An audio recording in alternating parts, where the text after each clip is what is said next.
Ashpari mushe moitika boboto aiwa mu parliament apa tuna kuti moita a heated debate pamusoro pe SADC Tribunal tiona vakomana vachinetsana panhau aiwa hema disputes ari kuitika nenhau yethe Southern African Development Community SADC zanapinda mashuka buda shingomzera nhasi notibva wasubscribe wolike utina on the bell icon timina mnamonyo kwamuchinzi.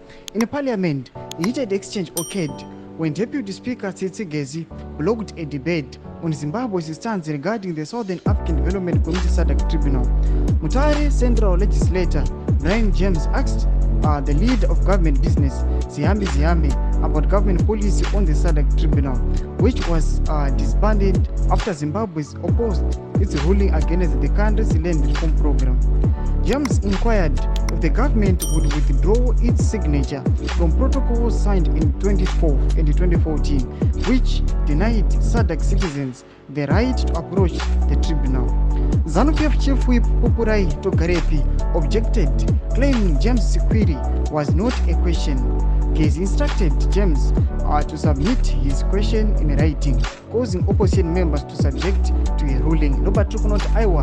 Vakomana opposition vari kutonetsa parliament vari kunetsana nevakomana with the ruling party. Tiona kuti Iowa nawe tribunal nema-land reforms akasaina muna 2012 na 2014 akutonetsa vakomana havasi kuwirirana. We don't know kuti madeals api aitika pati pavo, but one of my disputes aya ari kuratidza kuti there's something fishy, pane matensions aripo atisinasunziswa chii zviri kuitika. Zvotidzai mafungo enyu munoti kudii pamusoro pechiitiko chakadai muparliament. Pinai comment section medu, musangano subscribe like, turn on the bell icon.